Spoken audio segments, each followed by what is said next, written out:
Ito guys, super positive mga kapiksi, no? Unahin na natin itong swerte guys, diba? Kasi sabi ko nga sa inyo, abundance, no? Pagpapala, kasaganaan, and nandito din yung energy ng swerte. This is the energy of good luck, good fortune. Swerte mga kapiksi, so talagang magiging maswerte ka ngayong buwan ng September, no? Maaga ang iyong Pasko mga kapiksi. So, bare months na guys, no? So, advance Merry Christmas sa inyo. Pero, yan, nakikita natin na papasok ang magandang swerte at mga biyaya, mga blessings.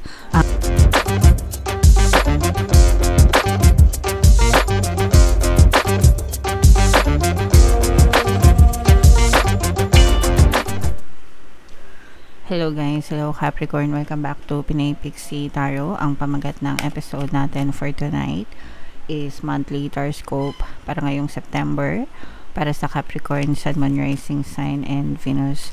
Sa dulo ng video guys, magkakaroon tayo ng yes or no pick a card reading. Ito yung deck na gagamitin natin guys. Pwede kayo magtanong ng isang tanong, answerable by yes or no, tapos titingnan natin yung sagot ng tarot sa inyo.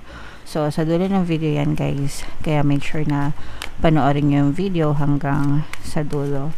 So, unahin natin tong deck na to mga kapiksi. Ito yung mga mensahe sa inyo ng inyong mga gabay. We have recovery guys, no? So, maganda ito. Ibig sabihin guys, unti-unti na kayong nakaka-recover, nakakabangon, nakakabawi sa inyong buhay guys. Kung kayo ay merong mga problema na pinagdaanan, mga struggle, or mga sakit, mga karamdaman, whatever, kung ano man yung sitwasyon na inyong pinagdaanan mga kapiksi, ibig sabihin mas nagiging ma-okay na yung sitwasyon nyo ngayon guys.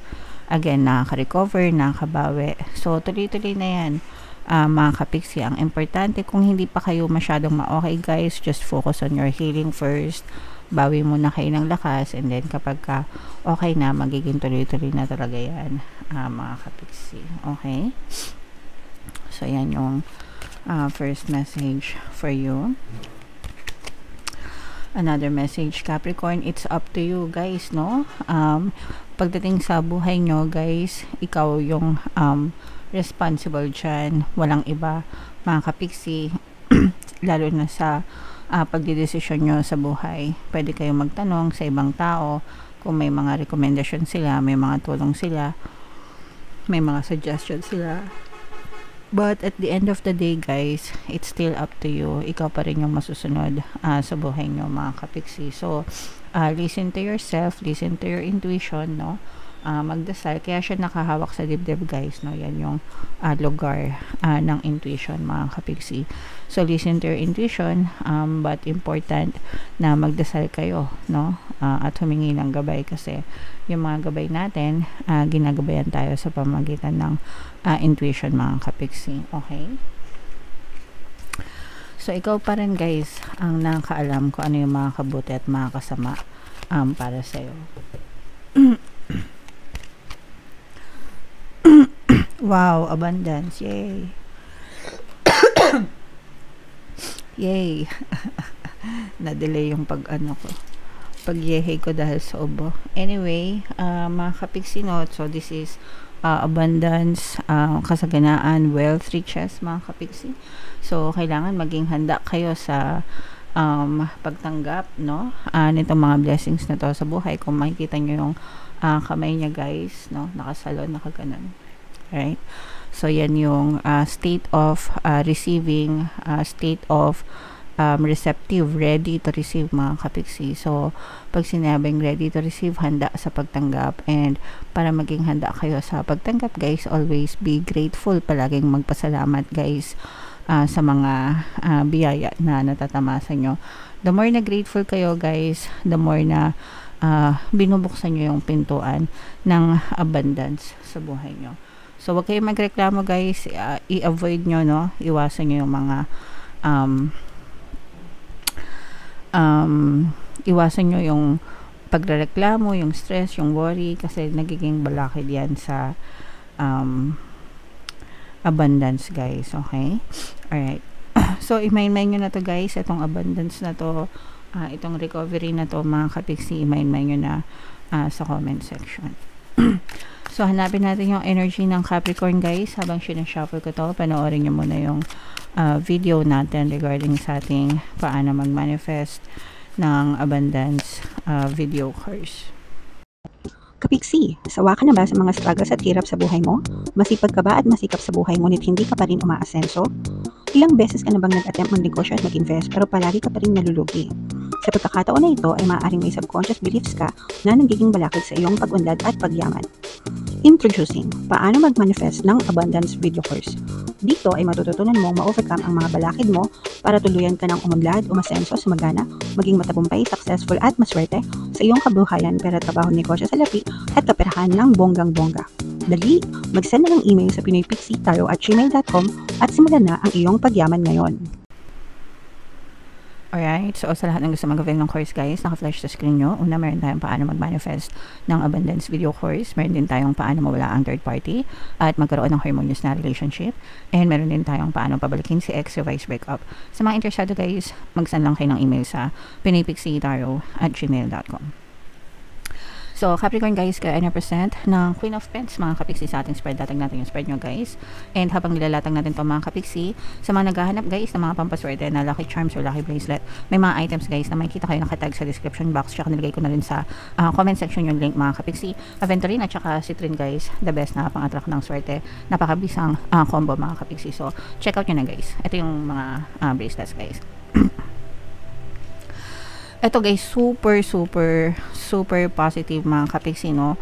Unahin na natin itong swerte, guys, diba? Kasi sabi ko nga sa inyo, abundance, no? Pagpapala, kasaganaan, and nandito din yung energy ng swerte. This is the energy of good luck, good fortune.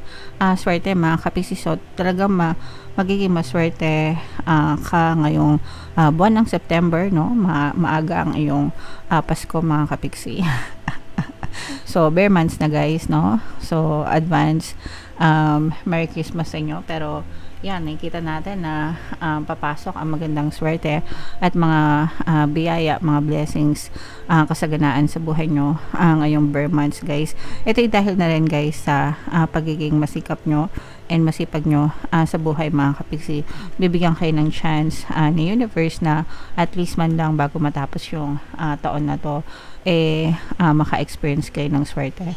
Guys, no, pagdating sa swerte, talagang palagi ko kayong in-encourage na mag-chant, no, or mag-affirm, guys, kasi ako ever since na nag-start ako mag-affirm, guys, no, talagang gumanda yung sitwasyon ko sa buhay, especially pagdating sa swerte, guys, no.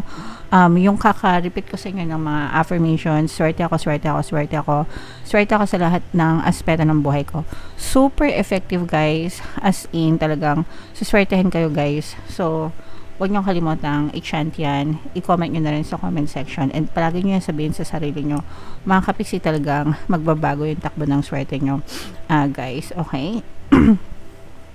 And yung sinabi nga natin na recovery, mga kapiksi, no, makakabawi kayo, guys, no, sa inyong pamumuhay ngayong buwan ng Setyembre, kasi nga suswertehin kayo and magiging maganda yung takbo ng pamumuhay nyo. Ito dahil din sa sipag at tiyaga nyo, mga kapiksi, no, kaya nakakabangon kayo, nakaka-recover kayo, guys. So, tuloy-tuloy na to, guys, hanggang sa matapos yung pakiramdam ko, hanggang sa matapos yung 2025, magiging maganda na yung takbo ng swerte sa inyo. Pasensya na kayo, may truck ng basura. And bukod dyan, guys, no, nakikita natin na swerte din kayo sa pag-ibig, mga kapiksi. This is abundance of happiness and love, guys, no. Yung mga kung meron kayong mga pag-aaway, mga alitan, especially sa loob ng pamilya, mga kapiksi, parang nare-resolve yung mga alitan nyo, mga kapiksi. So, nagkakabate, mga magkakapatid, mga magulang, ganyan, kung nagkakatampuhan kayo ng mga parents nyo, mga kapatid nyo, and even sa mga friends, mga kapiksi. Kung nagkakaroon kayo ng mga tampuhan, ganyan, nakikita natin na mare-resolve yung mga family problems, guys, okay? So, very harmonious yung relationship, mga kapiksi, and ganun din sa kaperahan, talaga nakikita natin yung pagiging swerte nyo, guys, okay? So, i-mind nyo na lahat yan, guys. Pasensya na kayo sa truck ng basura. wrong timing. Yeah, so i-mind nyo na lahat yon, mga kapiksi. Ito naman guys, pagdating sa ano no, sa love na romantic relationship, dito naman medyo sumasakit ng konti yung ulo nyo guys, especially kung air sign or may air element yung person mo, Aquarius, Gemini, Libra, kasi dito medyo nagkakaroon kayo ng konting stress, no? Merong ano to, parang merong sikreto na sinasabi, nag-hold back. It's either may sikreto ka na tinatago from your person, or may sikretong tinatago yung person mo na hindi sinasabi sa'yo. Especially guys, pagdating sa pera, no?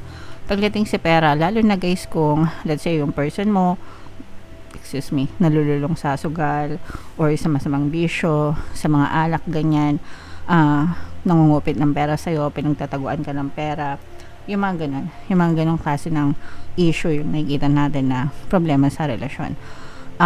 Online gambling, online gaming, yung mga ganun guys. Pero yeah, so syempre, kayo lang yung makaka-resolve nyan guys. If ever na naka-resonate kayo dito, pwede nyo pakinggan yung pampawala ng balakid, subliminal guys, kung kayo ay may mga problema sa mga bisyo, sugal, alak, mga third party ng mga in-laws, barkada, ganyan. Pwede nyo pakinggan yung pampawala ng balakid subliminal, kasi nandun lahat yung mga affirmations para sa mga ganong klaseng balakid sa relasyon. Medyo may pagka-immature din itong person mo, at saka self-centered guys.